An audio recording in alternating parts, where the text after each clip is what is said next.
Radio City presenta un espacio para informarte y entretenerte.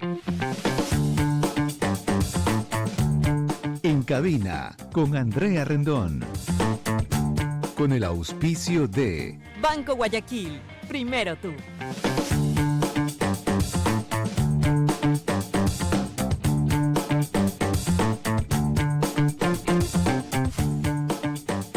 Estamos en cabina y les damos la bienvenida a todas las personas que nos están escuchando. Es un gusto grande acompañarlos hasta las 11 de la mañana, de lunes a viernes. Y bueno, en estos días que también son bastante irregulares, estamos rodeados de feriados, de cambio de año, de navidades, de fiestas. Y hasta el 6 de enero diríamos que esto no para del todo. Pero bueno, aquí estamos para acompañarlos, para alinearnos con lo que ustedes están sintiendo y viviendo. Y hemos compartido playlists, hemos compartido listas súper interesantes y hoy no es la excepción, vamos a seguirlo haciendo. Mientras tanto, quiero contarles y recordarles que capacitar y formalizar a los recicladores de base es una prioridad para Circular EP, porque en Guayaquil cada residuo es una oportunidad circular.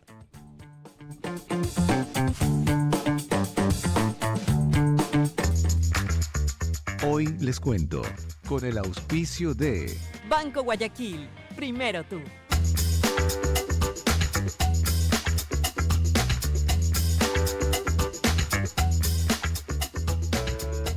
Un vaso muy pequeño de vino podría ser bueno para el corazón, según un estudio. Los expertos discrepan. ¿Quién dice sí? ¿Quién dice no? Ya se los vamos a contar. Lo que sí les quiero decir es que lo que sigue viene con Amex, con American Express de Banco Guayaquil. Porque lo que sigue puede ser hacerle check a eso que estaba pendiente. Ingresen a loquesigue.com, registren su tarjeta American Express de Banco Guayaquil.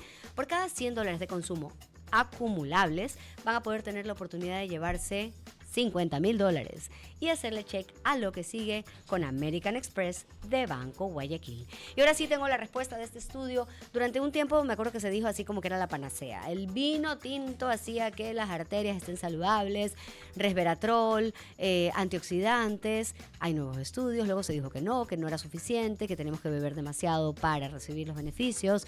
Sí, no. Vamos a ver qué dice esta nueva nota. Beber una pequeña cantidad de vino al día podría proteger el corazón, según un nuevo estudio de españoles que siguen la dieta mediterránea basada en plantas, que suele incluir beber un vasito de vino en la cena.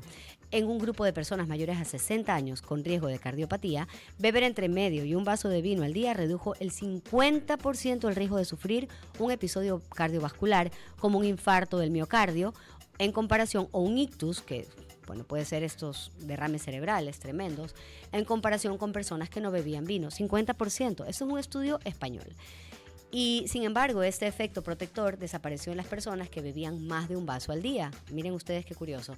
Según el autor principal del estudio, el doctor Ramón Estruch, que estudia el riesgo cardiovascular, la nutrición y el envejecimiento en la Universidad de Barcelona. Este estudio examina la importancia del consumo moderado de vino dentro de un patrón dietético saludable como la dieta mediterránea. Esto lo dijo Estruch, que es internista del Departamento de Medicina del Hospital Clínic de Barcelona, en un comunicado. Hasta ahora creíamos que el 20% de los efectos de la dieta mediterránea podían atribuirse al consumo moderado de vino. Sin embargo, a la luz de estos resultados, el efecto puede ser aún mayor. Sin embargo, los detractores aseguran que el estudio no tiene en cuenta los conocidos perjuicios de la salud en el alcohol, incluido el vino. Y aquí voy a poner una pausa para hablar un ratito de la dieta mediterránea y también del alcohol. Por un lado, la dieta mediterránea todos los años resulta ser, digamos que la ganadora en la competencia, no es el que se hace de dietas, ¿no? Es decir, todos los años es como, ¿cuál es la dieta del año? ¿Cuál es la dieta que dio mejores resultados en salud, en equilibrio, incluso en pérdida de peso? Y todos los años se llega a la conclusión de que la dieta mediterránea es la dieta desinflamatoria, la que le hace bien a todo el mundo. ¿En qué consiste la dieta mediterránea? Muchísimos vegetales, consumo de proteínas sí, pero proteínas saludables, y un consumo elevado de pescados y mariscos, ¿no? Primar el pescado y el marisco sobre tal vez las carnes rojas, por ejemplo, o el pollo con muchas hormonas.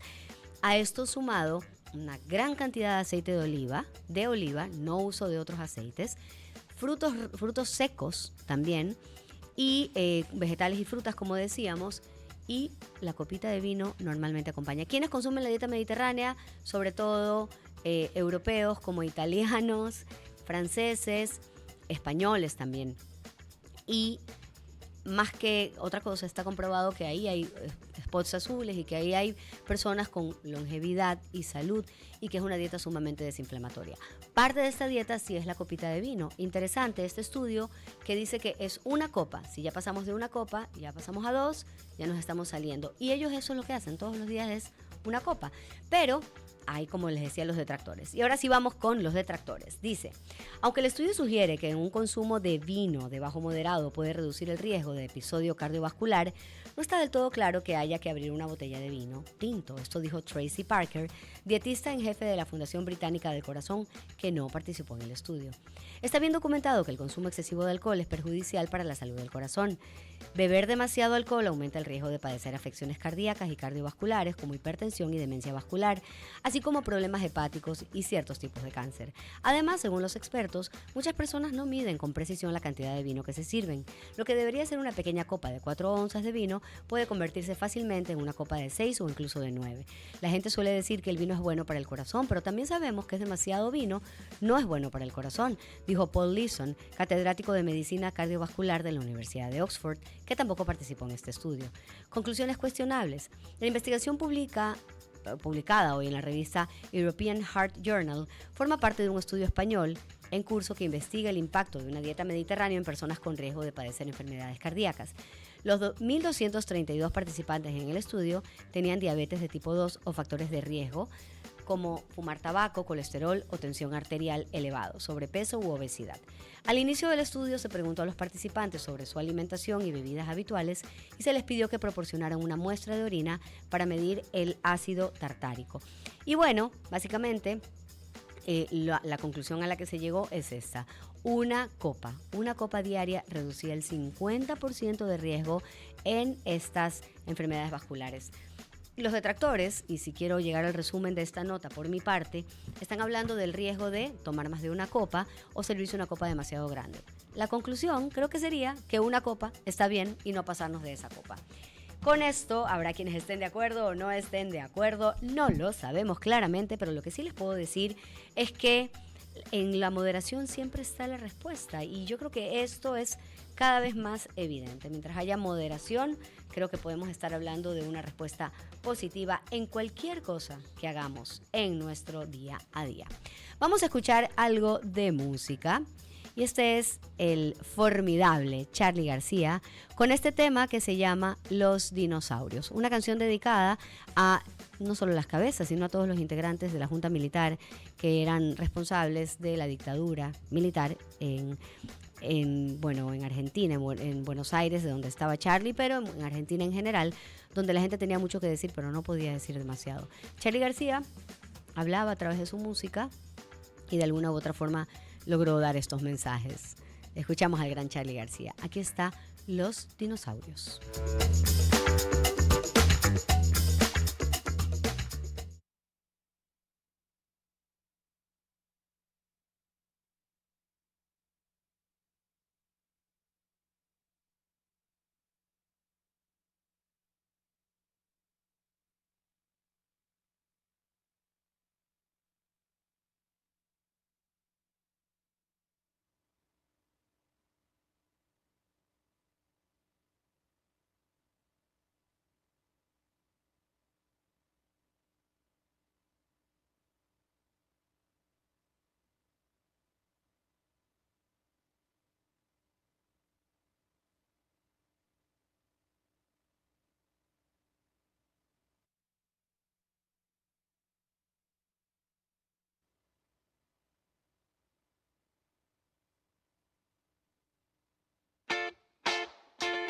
Lo que pasa en el mundo.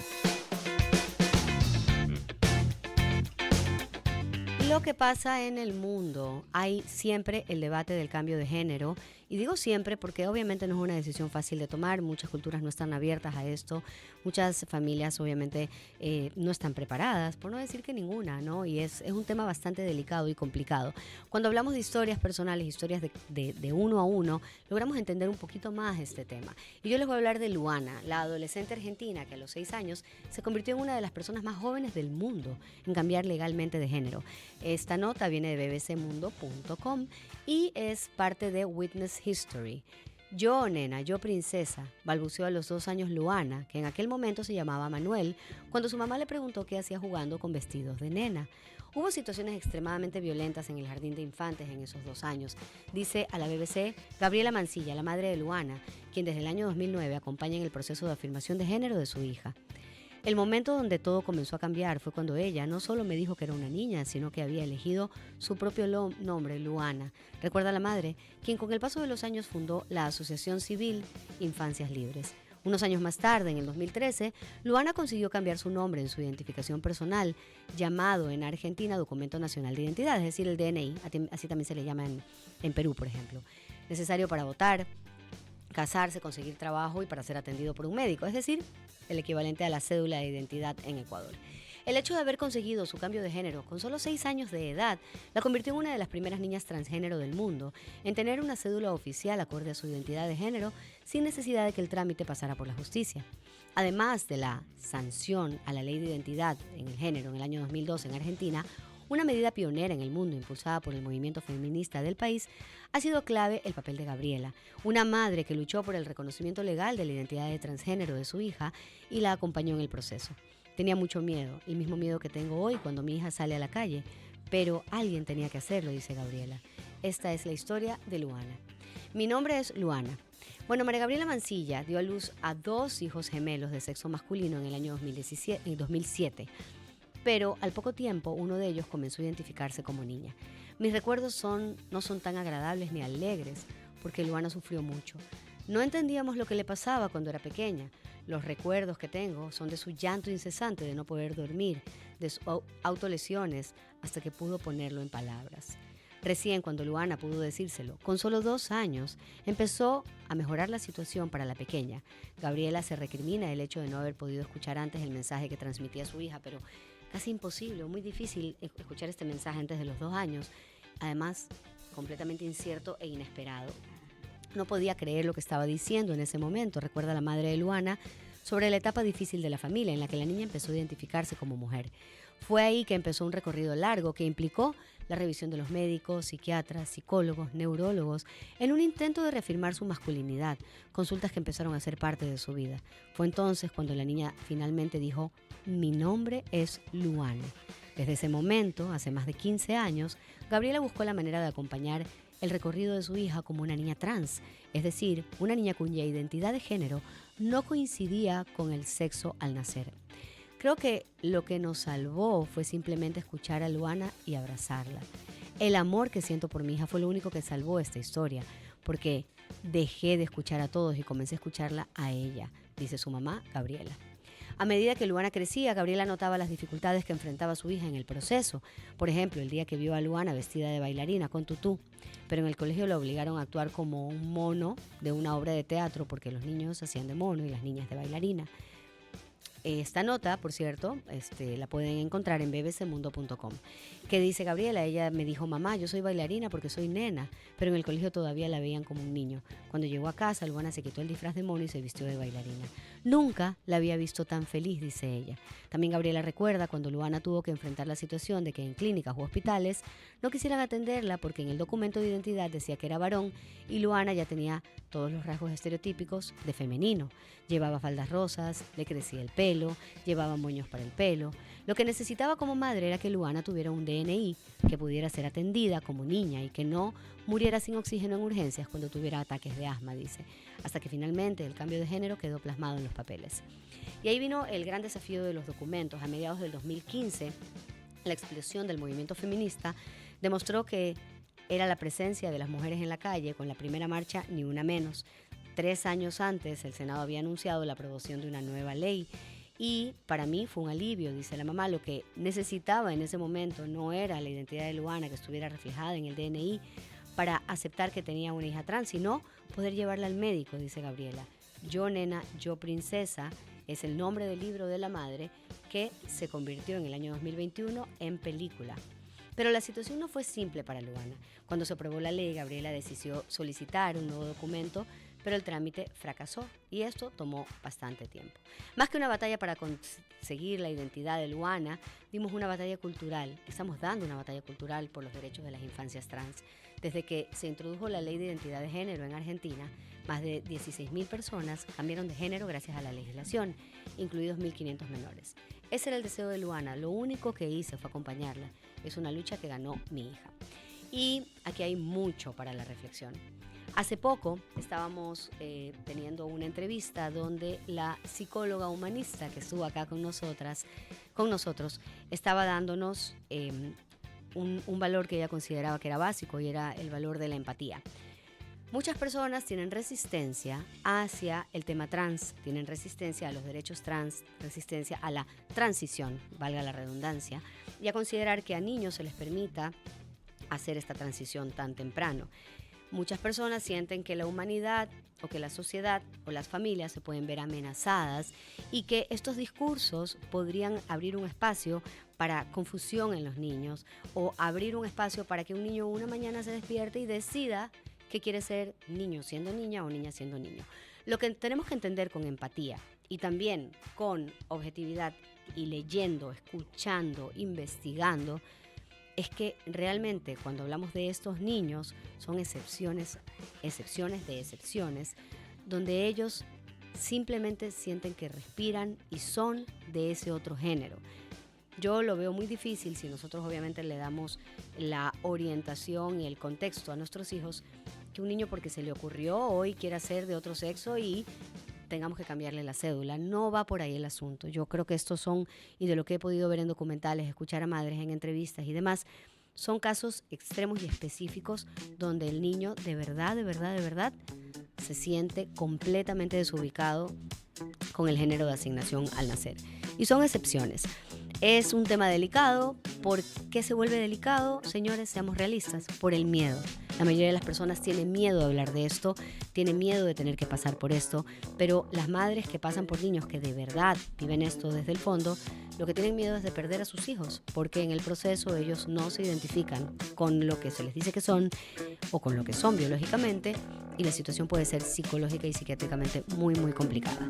Creo que se requieren madres muy valientes y todo mi respeto para ellas, y muy interesante esta nota, que les invito a que la vean directamente en bbcmundo.com. Aquí hay una fundación que se llama Catleya. Yo en algún momento tuve la oportunidad de ver un documental, lo pueden buscar. Esto está investigado por Carolina Mela, investigadora, periodista que en ese entonces trabajaba para Visión 360 en Ecuavisa, y Carolina hizo una investigación muy profunda sobre este caso específico. Si no me equivoco, esta chiquita que se llama Catleya, si no me equivoco también, es de Manabí, y su madre tuvo que pasar por un proceso bastante similar al que se describe aquí. No mantenernos ajenos a temas que nos pueden causar miedo por desconocimiento, yo creo que es una obligación humana, sobre todo para quienes queremos crecer en empatía y en conocimiento, en entendimiento y en objetividad, también hacia las personas que tal vez son diferentes a nosotros. Con esto he hecho una reflexión bastante profunda y espero que haya llegado tal vez a oídos de personas que necesitaban escucharlo. Esta nota, como les decía, está en bbcmundo.com, es bastante interesante. Y por último, quiero invitarlos a, si no han visto la película La chica danesa, para entender un poco más sobre este tema, les invito a verla. Es una película bellísima, con una profundidad y con mucho dolor también, pero además con actuaciones increíbles. La chica danesa la pueden encontrar, no sé exactamente en qué plataforma está, pero sé que la van a poder encontrar. Con esto nos vamos a un corte y continuamos. Estamos en cabina.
Música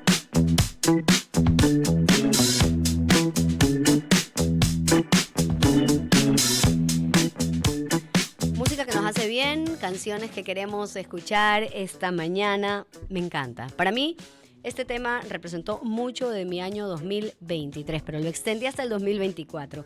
Aquí está Matt Simmons con Depend y este tema maravilloso que se llama Catch and Release.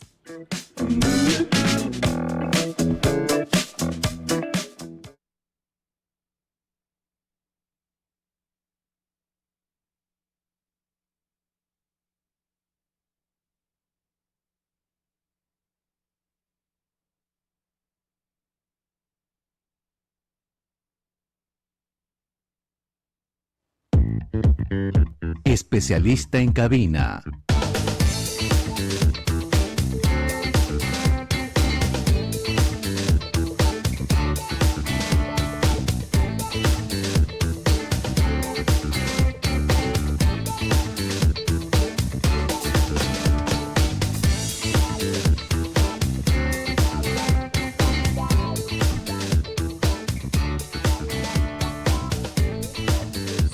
Coffee siempre nos permite vivir momentos especiales y está en muchísimos lugares del Ecuador.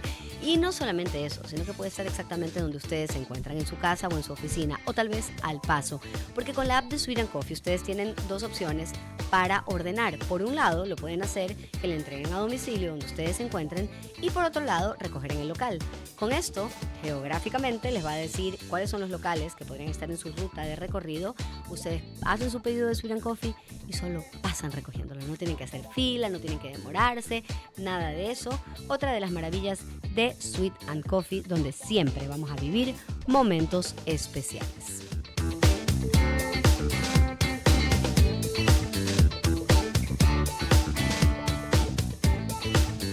¿Cómo disfrutar las fiestas con prácticas saludables? Tenemos a una súper invitada recurrente en nuestro programa el día de hoy. Se trata de Gabriela Iturralde. Gabriela es nutricionista. Dije, espérenme un ratito, se me está duplicando.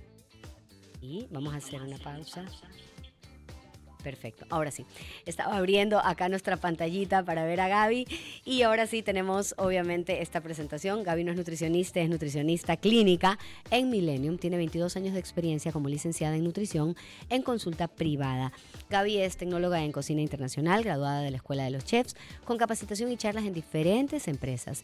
Y el día de hoy vamos a hablar de este tema que les estaba diciendo. Cómo vamos a disfrutar de todas estas fechas que nos inundan tanto en diciembre como en enero, sin hacerle daño a nuestra nutrición y a nuestra mente también, porque a veces estamos como muy estresados con este tema.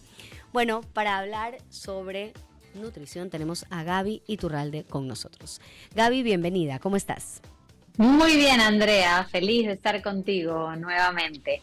La verdad, lo repito siempre, me siento muy cómoda conversando contigo y bueno, este tema que es atemporal, todos los años, durante 22 años, hay que recordarlo, hay que hablarlo, es algo que no cambia todavía, digamos, como de esta preocupación, ¿no? Como tú dices, muchas personas quieren disfrutar, pero se preocupan también del mes que viene y no solamente es la preocupación a nivel físico, sino también a nivel mental y emocional, ¿no? Saber que vamos a disfrutarlo sin culpa, saber que vamos a disfrutarlo sin sentirnos mal físicamente tampoco, ¿no? Gaby, el mundo ideal sería que las personas nos alimentemos en paz, que no estemos pendientes demasiado de este tema, que no le carguemos tanto a la comida, que no sintamos que estamos haciendo las cosas mal o que va a haber consecuencias nefastas sobre cada acción que hagamos y que esto se mantenga todo el año. Pero el mundo real no es ese. Hay demasiada conexión de la comida con las emociones, demasiada preocupación de si lo hacemos mal o lo hacemos bien y también como mucho miedo a fallar. En tus 22 años de práctica, ¿cómo ves esto? ¿Ha cambiado? ¿Se mantiene igual? ¿Qué nos puedes decir? Mira, yo creo que sí ha cambiado y ha cambiado en el buen sentido de la palabra. Antes estaba mucho más enfocado en el tema peso. Y aquí en la costa pues sabemos que después de diciembre se viene la temporada. Entonces, terrible. Diciembre venía con una carga emocional importante. de que uno quiere realmente disfrutar, tienes muchos eventos que quieres disfrutarlo, pero con un miedo inmenso de todo esto que yo he venido logrando durante meses anteriores se va a ir a la basura. Eso antes, yo te diría que hoy en día las personas lo ven mucho más como un tema. No te estoy diciendo que el peso no es importante, porque por supuesto que sí lo es, y hay un montón de personas que vienen y dicen yo no quiero subir en diciembre, pero también ya hay un poquito más de conciencia sobre el tema alimentación y salud. No solamente la alimentación relacionada con el peso, sino entendiendo que viene desde otro punto, ¿no? O sea, no solamente yo voy a comer de esta manera para mantenerme en mi peso o tener el peso que yo quiero, la composición corporal, sino porque esto finalmente me he dado cuenta de esta relación con la comida y cómo me siento. Si nosotros abusamos de la comida, pueden aparecer problemas gastrointestinales, puede haber irregularidades en la glucosa, puedes tener mucho más sueño en las fiestas en las que lo que más quieres es tener más energía. Entonces, ya esta relación de la alimentación con el estado de ánimo y el estado físico real también se está como escuchando mucho, y las personas están mucho más conscientes, y lo hace más fácil de llevar, porque cuando uno va desde ese punto, desde voy a cuidar mi salud, sabemos que no vamos a abusar, ni que diciembre es el fin del mundo, sino que vamos a disfrutarlo con coherencia. Y coherencia también es disfrutar un poco de esas tradiciones familiares, de la comida que la abuelita hace todos los años y que se repite, de incorporar estas cosas. Entonces, creo que también hay como, no hay coherencia si yo le digo no a todo, o procuro decirle no a todo en esta fecha. Sí, totalmente, Andrea. Mira, justamente hoy atendía a un paciente y me decía, mira, yo comí calentado como creo que todo el mundo lo hace. Y sí, es la tradición que tenemos. En alguna de las entrevistas de radio me preguntaban y me decían, ¿qué le parece sobre nuestras tradiciones? ¿Son buenas o malas? La tradición es una tradición, no tiene por qué ser mala. Entonces, la realidad es que podemos comer, podemos disfrutar, como tú dices, si yo no estoy disfrutando de ese postre delicioso que hace alguna abuelita o algún arroz o el relleno porque tengo miedo a, quizá no estoy tampoco disfrutando porque a nivel emocional y mental estoy totalmente restringida. Así es. Obviamente estamos hablando desde una persona sana, una persona que no es que tiene mayor problemas de salud y que puede darse el lujo que en esas eventualidades disfrutemos de estas fiestas. Y creo yo que si estamos en ese punto de en las eventualidades poder disfrutarlo, ¿por qué no hacerlo? El problema está cuando diciembre se convierte en un me olvidé de mi salud, me olvidé de mis hábitos y me olvidé de todo. Pero si nosotros seguimos los hábitos el día que los sigo normalmente y disfruto es decir, si yo como un día un postre o me salgo, no quiere decir que dejé atrás todos los hábitos que yo venía haciendo. El día siguiente puedo retomar el hábito que normalmente tenía y estaba acostumbrado. Y esa parte también es importante, que las personas sepan que esa única comida, ese único postre o ese evento completo no tiene por qué ser perjudicial para su salud, ni mental, ni emocional, ni física. Debemos de realmente disfrutarlo. Y el día siguiente, eso sí, retomar los hábitos que normalmente estábamos acostumbrados, porque si no, sí puede ser el problema. El efecto de bola de nieve de, ya no importa, me voy a cuidar en enero. Esa mentalidad de me voy a cuidar en enero y ya no voy a hacer nada es la que puede llevar a enfermarnos en diciembre y empezar un enero, digamos, pagando facturas, ¿no? El tema del todo o nada es tremendo y es un terrible enemigo, porque no solamente es el ya me voy por el todo y no me cuido, hay algo que creo que puede ser igual de malo y es mañana no como nada porque ayer me lo comí todo. Así es, estos mecanismos compensatorios que aparecen muchísimo y se detonan mucho en esta época, ¿no? Voy a comer en tal reunión, entonces voy a ir sin comer antes porque si no voy a ahorrar como estas calorías o esta comida. Y al hacer eso definitivamente vamos a llegar con demasiada hambre y va a pasar todo lo contrario. En lugar de realmente tomar esta decisión desde el cuidado, la realidad es que debemos de tomarla desde el, ok, yo voy bien, estoy llena y voy a disfrutar de las cosas que sí quiero comer. cuando estamos frente a un plato, tratar de ver qué realmente voy a disfrutar, qué realmente me gusta, qué es parte de la tradición y qué mi cuerpo necesita también. Son cosas que uno puede como pausar y ver para poder tomar decisiones a la hora de elegir las comidas, en el caso que se puede elegir. Hay comidas que ya te las dan servidas, pues, ¿no? Claro, por supuesto, pero siempre hay también esta opción. ¿Qué otra cosa podemos hacer? Desde la salud, me encantó que mencionaste de entrada, y ya lo hemos dicho contigo desde antes, los nutricionistas pueden ser una suerte de psicólogos. ¿Qué otro cuidado podemos tener para disfrutar nuestras fiestas con prácticas saludables? Yo te diría que una de las más importantes es mantener la actividad física que hemos venido haciendo durante todo el año. De acuerdo. Tratar de bloquear ese espacio en la agenda, porque el ejercicio, si estamos hablando de salud física y mental, el ejercicio es clave para eso. Entonces, si no podemos hacer la hora entera, porque es verdad que parecería que en diciembre como que el tiempo se hace más corto, los días se hacen más cortos y no nos da tiempo para todo, quizá no hacer la hora que estábamos acostumbrados o la media hora que estábamos acostumbrados, pero sí tener algo de movimiento y actividad. Y para mí la única manera de hacerlo es agendarlo, o sea, bloquear ese espacio en la agenda, viendo todos los eventos. O sea, en el momento en el que yo me siento con todo el calendario de diciembre, quizá voy a darme cuenta que un día tengo un desayuno y ese día no puedo hacer ejercicio en la mañana, pero entonces ese día lo puedo de repente hacer caminando en la tarde, paseando en el parque, algún tipo de actividad. Para mí el ejercicio puede ser una herramienta que definitivamente va a tener muchísimo peso, y también le quitamos un poco el peso a el tema de la comida, aunque obviamente también hay recomendaciones a la hora de comer, ¿no? Pero el ejercicio para mí sería como el primero. Si algo pueden hacer, no dejen la actividad física en diciembre. Y esa parte es súper importante porque te va a compensar de muchas formas. La parte obviamente física, el músculo, la parte mental, va a ser un respiro, pero también creo que hay algo que hemos dejado atrás, que yo lo veo y no sabes, me causa mucho rechazo, y es el ejercicio para quemar lo que me comí. ¿Qué tan seteado sigue la gente en ese aspecto, en esa idea?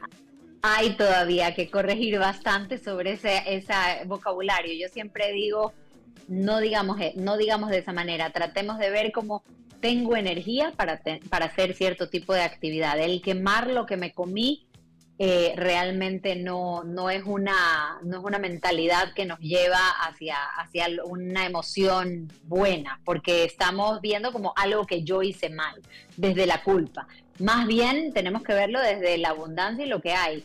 Qué rico comí, disfruté, tengo mucha energía, voy a utilizarla. Pero si nosotros lo seteamos antes, ni siquiera tenemos que ponernos a pensar mucho en por qué lo estoy haciendo. Simplemente lo estoy haciendo porque, como tú decías, es bueno para mí a nivel emocional, a nivel físico, a nivel mental.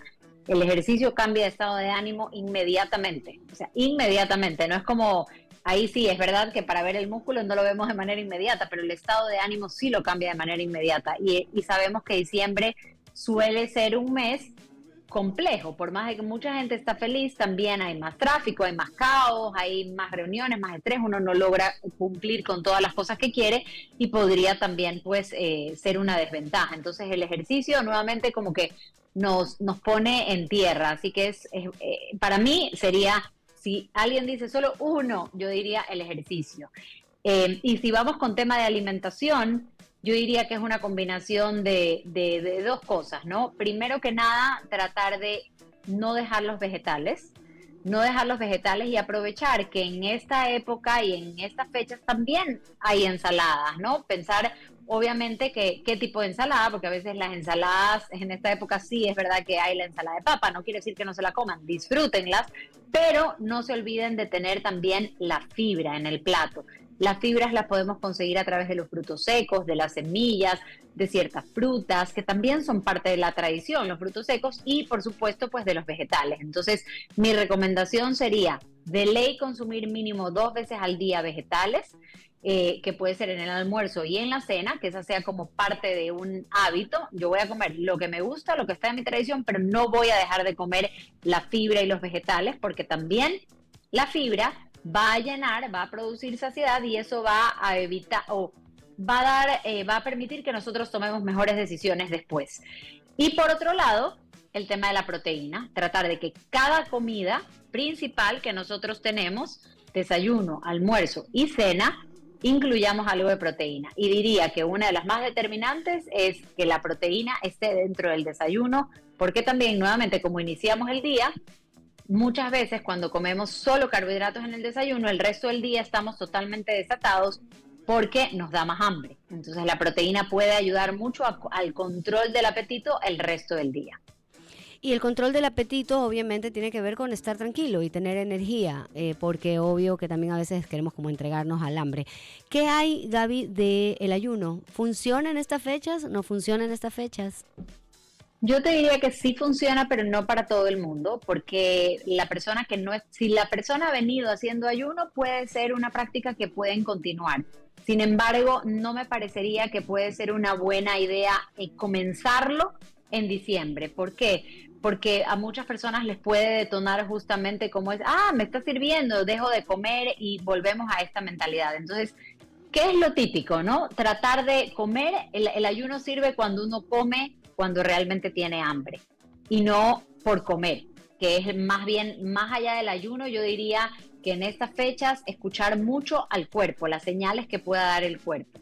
El que viene haciendo ayuno puede continuarlo y es una muy buena fecha como para continuarlo y reforzarlo, pero quien no ha hecho ayuno, mi recomendación sería más irse por la parte intuitiva, es decir, si yo tengo hambre, voy a comer. Si yo estoy realmente llena porque comí mucho en un almuerzo, porque comí mucho en el desayuno o porque comí mucho en la cena, no tengo por qué tener la siguiente comida. Si realmente mi cuerpo no me lo está pidiendo, me puedo tomar una agua aromática y con eso me puedo ir a dormir, o si no quieren agua aromática, solamente agua, no pasa absolutamente nada.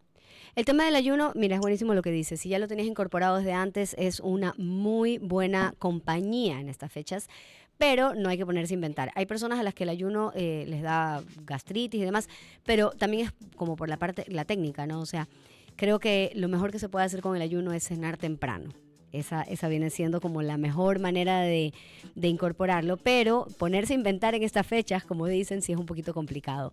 Gaby. Y justamente, perdón que te interrumpa, Andrea, lo que tú dices, claro, el mejor ayuno es cuando se cena temprano, pero justamente en estas épocas lo que menos hay es cenar temprano. Uno cena en la noche, entonces el ayuno en esta época puede ser una buena herramienta, como puede más bien ser contraproducente y uno dejar de disfrutar, porque resulta que entonces no voy a comerme la cena, que normalmente los eventos son en la noche, ¿no? No todos, pero hay algunos eventos. Entonces, muy importante si alguien decide en estas fechas o para esta temporada hacer el ayuno, siempre en compañía de un profesional de salud. Súper, súper importante. Y ahí va mi siguiente pregunta, Gaby. Bueno, y para quienes nos están sintonizando en este momento, Gabriela Iturralde, nutricionista en Clínica Millennium. Gaby tiene 22 años de experiencia como licenciada en nutrición. Tengo el gusto de decir que es mi nutricionista y que además siempre Gaby ve el 360, ¿no? No solamente estamos viendo como más, menos caloría, carbohidratos, ni sé qué. Gaby siempre ve como el bosque completo. Y parte de ver el bosque completo es ver esta fecha.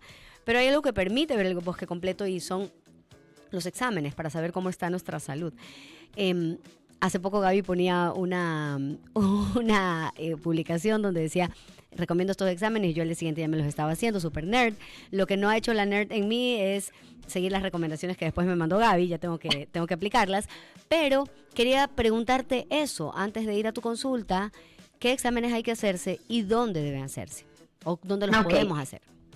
Sí, bueno, en cualquier laboratorio, pero bueno, yo trabajo en la Clínica Millennium, pueden venir a la Clínica Millennium a hacerse estos exámenes y básicamente lo que se necesitaría es un examen completo, un hemograma completo, ver el perfil lipídico también para poder evaluar el riesgo cardiovascular, cómo están los diferentes tipos de grasas, el LDL, HDL, colesterol, y bueno, ahí te mandé una explicación también que si quieres podemos hablarlo un poquito.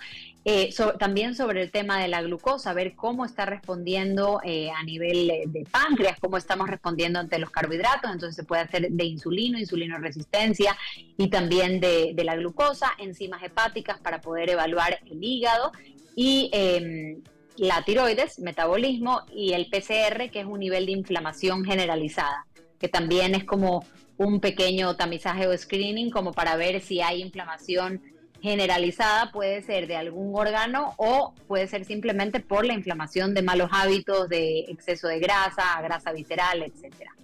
Y estos exámenes, una vez que yo ya tengo este resultado, voy al nutricionista con eso. O sea, ya me adelanto, ¿no? Porque, y es muy bueno, la nutrición no se está viendo solamente por el peso, sino se está viendo por la salud. Pero eso también, por ejemplo, los niveles de inflamación, o a mí me llamó mucho la atención que se pueda ver el cortisol. Esto también va a ayudar a, me imagino, a ti como profesional o cualquier colega tuyo, a decir, ok, esta persona si va a tener una traba para llegar a su peso ideal o estar saludable es porque le está jugando en contra determinado factor. Por ejemplo, el cortisol, ¿qué tendría que ver ahí? Claro, el cortisol es la hormona que conocemos, la hormona del estrés, y muchas personas las tienen desbalanceada, y cuando una persona está estresada, tiende a tener valores alterados. De hecho, hay personas que se sientan en la consulta y me dicen, tengo diabetes emocional. ¿Qué quiere decir esto de diabetes emocional? Quiere decir que en un momento específico estuvo bajo mucho estrés, independientemente de lo que comía, su glucosa reaccionó. Porque la hormona del cortisol también afecta a otro tipo de hormonas como la insulina también. Se aumenta la insulina, se guarda mayor cantidad de grasa, etcétera. Entonces se convierte en realmente como en un círculo vicioso. Y el tema del colesterol también, importante como mencionábamos, el colesterol absoluto no es el único valor que medir para ver el riesgo cardiovascular, sino que también hay que ver en detalle sobre todo el factor protector, que es el HDL, el colesterol bueno, y luego de ver el LDL, que es el de baja densidad, para ese sí aumenta el riesgo, hay que analizar dos otras lipoproteínas, la A y la B, como para ver realmente si está aumentado el riesgo, ¿no? Mi sugerencia es tratar de no elevar su cortisol viendo algunas estrellitas o asteriscos en el examen, sino que una vez que lo tengan listos, como tú dices, pueden adelantarse e ir a donde la nutricionista o profesional de salud, como para decir, ok, ahora sí con esto de aquí, ¿cómo está la lectura clara? Porque a veces vemos, vi un montón de asteriscos, ya estoy terrible, pero realmente no es así, porque hay que ver todo el bosque, como tú dices, hay que ver hábitos, hay que ver qué está tomando, hay que ver si está durmiendo bien, porque hay un montón de cosas que pueden afectar estos niveles también. Y obviamente esto no lo sabemos leer, a veces se ve un asterisco, pero se compensa de otra forma. No elevar el colesterol viendo los asteriscos, eso está buenísimo, me gustó mucho como lo dijiste. Gaby, cuéntanos ya para finalizar, yo siempre te pregunto esto y le pregunto esto a todos los profesionales, desde la consulta, ¿qué ves positivo y qué ves que hay que ponerle el ojo? ¿Qué ha pasado en tu consulta en este último mes? ¿Qué ha sido recurrente tal vez? Mira, lo más recurrente ahora, como te digo, es la prevención. Me ha gustado mucho que normalmente yo doy así como libre, ya cierro el consultorio el 20 y tengo gente que está preocupada por su salud o ocupada por su salud y por eso vienen. Y van a seguir viniendo durante el resto del año porque realmente están viendo a diciembre no como un me olvido y arranco después, sino realmente ahorita puedo empezar a tomar ciertos hábitos. Justamente ya no estamos viendo este todo o nada, aunque en adolescentes todavía hay algunos adolescentes que quieren este todo o nada y es como pedir el permiso, ¿no? Sí puedo comer esto de aquí. El hecho de que la nutricionista le dé permiso no quiere decir que tiene o no un efecto en el cuerpo. Yo creo que uno tiene que hacer las paces y tiene que encontrar ese punto medio al que queremos llegar, obviamente teniendo muy claro los objetivos también, ¿no? Y algo que sí se ve mucho en consulta desde primeros días de diciembre son problemas digestivos. Problemas digestivos justamente a veces por no escuchar al cuerpo y comer de más, comer de menos, inclusive con esta gastritis, inflamación y el tema emocional, como tú dijiste, sabemos que el intestino es el segundo cerebro. Si yo estoy emocionalmente mal, puedo estar comiendo lo mejor del mundo, si es una época difícil, me va a afectar todo en la barriga por más de que yo esté comiendo súper bien y esté haciendo ejercicio, aunque el ejercicio ayuda a minorar. Por eso para mí, como les decía, me quedo con que no dejen de hacer ejercicio, eviten el pensamiento todo o nada, visiten a un profesional de salud para que les pueda dar la recomendación más precisa. Lo que hablamos acá obviamente es muy general, pero cada uno pues será las recomendaciones mucho más individualizadas. Recomendaciones más individualizadas, que es también algo que es reconocer la bioindividualidad, que lo hemos escuchado también en algunas ocasiones. Gabriela Iturralde, nutricionista en la Clínica Millennium. Cierre, Gaby, conclusión del tema. Conclusión, que es muy importante disfrutar, no dejar que estas fiestas se conviertan en un estrés, sobre todo por el tema peso. Y ocuparse de la salud, no preocuparse, sino ocuparse. ¿Qué puedo hacer yo con esto que ya sé que tengo para poder disfrutarlo? Para mí lo más importante, como tú dijiste, es tener paz. Es una época en lo que más queremos es tener paz. La paz se dice que es lo más cercano a la felicidad, así que intentemos tener paz en estas fiestas, con la comida, con las fiestas, con nuestra familia. Y con esto nos despedimos de Gaby, vamos también a escuchar algo de música. Gaby, muchísimas gracias, un abrazo, felices fiestas para ti también. Gracias.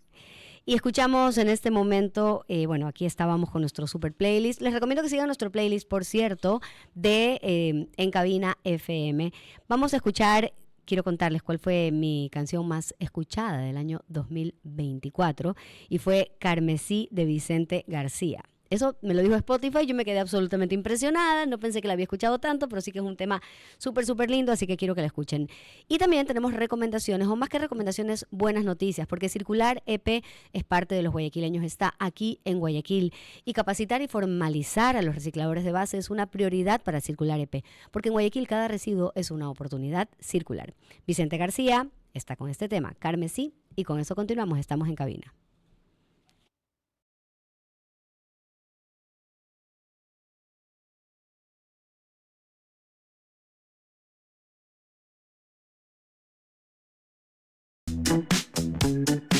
Hazle check a Lo que Sigue con Amex y gana $50,000. Ya saben que lo que tienen que hacer es ingresar a loquesigue.com.